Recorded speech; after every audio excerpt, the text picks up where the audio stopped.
We are locked in with the guy from Locked On, Alex Clancy, joining us now. Alex, let's just get right to it. Why will the Cardinals win in Green Bay this weekend? Because Kyler Murray has seen what running the ball can unlock for this offense. And it's not just, 8, 10 carries like we saw years ago. It's one or two choice plays by him and Drew Petzing that keeps opposing defenses on their heels. We saw it from their first series in San Francisco. And that's the big thing. We've been asking for him to run kind of all season. And we've all seen the numbers when he runs more than 5 times a game. The Cardinals rarely lose when he does that. I mean, it's almost like something they should have done all along. And the 49ers game was a great example. Like, they were on their heels, worried about if he was taking off or if he was handing the ball to James Connors, especially late. Yeah. And the interesting part, it seems like through the first couple of weeks, they want to keep him healthy. And you saw him in the pocket, like, for better or worse, he ain't a pocket quarterback in the traditional sense of the word. He has the ability to do it, but he lives in, I call him the gray area, where he's outside of the pocket. The play hasn't broke down yet, but he's extending plays and allowing receivers and tight ends to get open. I think that they figured out that it's very stale when he's not using his legs in some form or fashion. And you can keep him safe while having him in space like we saw last week. Any concern on the right side of that offensive line with Will Hernandez going down for the year and Jonah Williams? Who knows the timeline when he's going to be back? Kelvin Beachum filling it out there at right tackle. Yeah, I mean, listen, aside from a couple plays 2 weeks ago, Kelvin Beachum's been pretty good. He was pretty good last week. He's been pretty good the entirety of his time as an Arizona Cardinal. One thing that I used to say when the offensive line wasn't great is the best offensive lineman the Arizona Cardinals have is Kyler Murray's legs. And you're going to have to see that again in some respect. I'm sure they're going to roll the pocket out to the left. I'm sure that they're going to have schemes. I'm sure Tip Ryman's going to be over there. I'm sure that they're going to figure it out because the offensive line's been pretty good this year. But yeah, it's a blow. Will Hernandez is the hero of this offensive line. And the fact that he's gone, it's going to hurt. The best part about this is it seems like they've set a tone of physicality. And even when Will went down, they were still able to run that clock out at the end. It just seems like this team knows they have to be physical up front. And no matter who's in there, we're going to do it. Yeah, they were physical up front last year too, when they had no offense, when they had Josh Dobbs. Like, this is just last year with more talent. And you're starting to see positive dividends being yielded. Alex, the defense. We griped a lot about the defense last year, underfunded. They're still somewhat underfunded in a sense.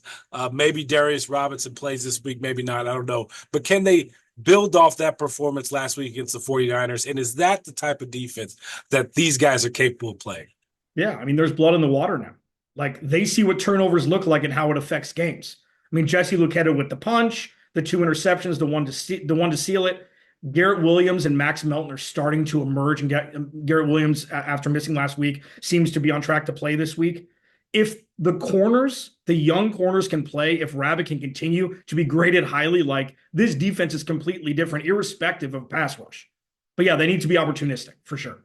There we go. We'll get you out of here on this. Your biggest storyline for the Cardinals moving forward is what? Who you watching? What's one position group that really needs a spotlight? It's the wide receivers. It's the pass catchers. Dropping Marvin Harrison Jr. in this offense isn't just an easy transition because everybody's talented. And we're starting to see it, with the timing routes. Kyler Murray's bad interception a couple weeks ago in the end zone. Like, it's going to take some time. And the beauty of the situation for Marvin Harrison Jr. is he's still probably the third or fourth option behind James Conner, Trey McBride, and Michael Wilson's emerging as a guy who's an NFL player. And Marvin Harrison Jr. doesn't look like he's comfortable yet in this offense. And that's fine. He's played 5 games. Everybody needs to relax. It's going to be awesome. It just may take a little bit longer than people expected initially. Doesn't look, I guess I'll say this, doesn't look Larry Fitzgerald comfortable, but he looks like he's got all the talent in the world to be the next Fitz. For sure. Well, that's the thing. It's Kyler Murray and Marvin Harrison Jr. are playing because they're both elite talents. They don't have the camaraderie yet. And you're starting to see it just because it was like him and Hopkins, Kyler Murray, DeAndre Hopkins. They didn't have like rapport, but they were just both elite right out the gate. And we saw it. And it's going to get so much better than it is now. And I think that's the thing. They are wildly talented. And when when they click, it's going to be scary. And it just hasn't happened yet. It'll be here soon, I'm sure. So if they beat Green Bay, they'll be 3-3 on the year. Coming into the year, you would have signed up for that no matter what through that first gauntlet of a schedule, right? Yeah. I mean, I think they've got the toughest schedule in the NFL. I don't know why people aren't looking at it. It looks different now. The Cardinals' wins weren't necessarily against teams you thought they'd beat, but it's something that if the Cardinals are on that overlay in week 14 in the hunt, that's a win of a season for me. If they win 6, 7, 8 games, 6 probably lower. If they win 8 or 9 games, this is a no doubt home run JG Coach of the Year kind of thing, even though he wouldn't win it.